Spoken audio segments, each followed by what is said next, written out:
여러분 안녕하십니까? 동아이성 GB 채널의 한국어 뉴스를 수정하고 있습니다.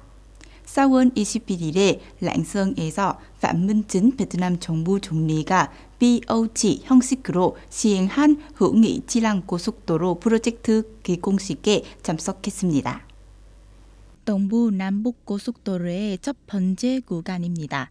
이 노선의 길이는 63km이며 총 투자 자본은 10빈조 동 이상입니다. 행사에서 의견을 발표한 phạm minh chính 베트남 총리는 이 고속도로가 건설되면 2030년까지 교통 인프라 개발은 내세운 당의 제13차 종회 목표를 실현하는 데 중요한 의미가 있다고 강조했습니다. 이것은 란선과 까오방 사람들의 기대에 부응하기도 합니다. 고속노선은 아세안 중국 또한 베트남 중국 간의 교통과 경제를 연결한 것입니다. 또 원동력은 목적계 산과 홍강 삼각추입니다. 중국과 베트남의 경제 밴드인 두 개의 복도는 하노이, 란선, 까오방, 란선, 광寧을 연결합니다.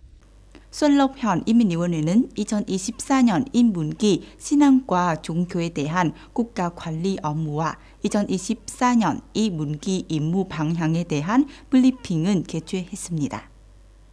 손럽현에는 문교, 카톨릭, 이슬람교, 정토거사, 물회, 사은효이교, 개신교의 9개 종파, 까오다이교 2개 종파 등 7개 종교 산하 11개 문교 단체가 활동하고 있습니다. 2024년 인문기에는 성직자, 선인, 신도들의 대부분이 뜬겁고 당과 국가의 정책, 당과 지방 정부의 지도력을 믿었습니다. 그들은 정부 주도의 운동에 적극적으로 참여하여 지역의 사회 경제적 발전 목표를 달성하는 데 기여했습니다. 회의는 신앙과 종교에 대한 국가 관리의 존재와 한계를 제기하고 가까운 장래의 신앙과 종교에 대한 국가 관리를 더 잘 수행하기 위한 해결책을 논의했습니다.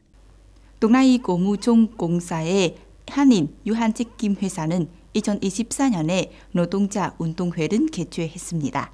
이번 대회에는 동아이 고무종공사의 한인 유한책임 회사에 소속된 회사, 기관, 연계, 농장에서 일하고 있는 740여 명의 선수들이 19개 팀으로 나누어 참가했습니다. 12인 동안 선수들은 축구, 배구, 배드민턴, 장기, 탁구, 줄다리기 등 6개 종목에서 경쟁하게 됩니다. 운동회는 2년마다 개최되며 바뀐 분위기를 만들고 단결을 강화하고 동아이 고무종공사의 한인 유한책임 회사에 소속된 농장, 회사 및 기관에서 일하는 노동자 간에 배우고 교류하기 위해 개최됩니다. 이것은 또한 체육운동은 촉진하고 신체훈련, 근로자 건강 증진은 촉진하고 노동 생산성 향상에 기여하고 경영 생산 임무를 완수할 수 있는 기회입니다.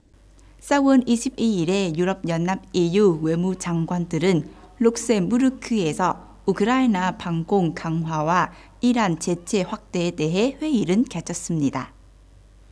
러시아가 우크라이나의 에너지 인프라에 대한 공습을 강화함에 따라 EU 정부들은 키예프에 패트리어트 같은 방공 시스템은 주가로 제공해야 한다는 압력을 받고 있습니다. 우크라이나와 유럽 동맹국들은 지난 주말 미국 하원이 우크라이나에 600억 달러 이상의 원조 패키지를 승인하면서 큰 타격을 받았습니다. 그러나 EU와 북대서양 조약기구 옌스 스톨텐베르크는 우크라이나 특히 대공에 대한 무기 공급 노력을 강화한 것은 유럽에 촉구하고 있습니다. 지금같이 독일은 우크라이나의 최근 제안에 대한 응답으로 패트리어트 시스템은 주가로 보내겠다고 발표한 유일한 EU 회원국입니다. 중동 정세와 관련하여 회의는 지난 주말 이스라엘의 보복 공격에 이어 이란과 다음 제재 수준에 대한 합의를 모색한 것입니다. 베냐민 네타냐후 이스라엘 총리는 미국이 이스라엘 자위대 IDF에 한계 대대를 강제하는 것은 고려한 후 이 나라 군대에 대한 어떠한 제재에도 저항하겠다고 발표했습니다.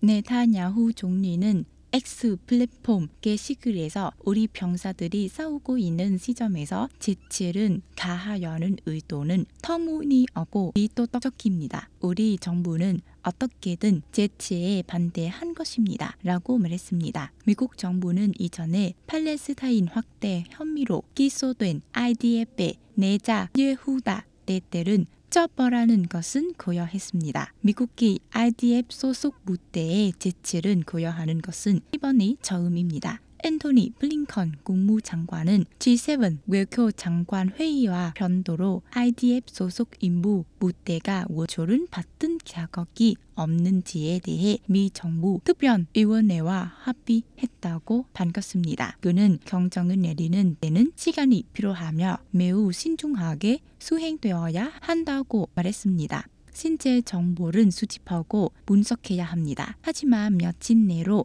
결과가 나온 겁니다. 라고 덧붙였습니다. 동아이성 라디오와 텔레비전 방송국의 방송 채널에 한국어 뉴스를 시청해 주신 시청자 여러분께 감사드립니다. 안녕히 계시고 다음에 뵙겠습니다.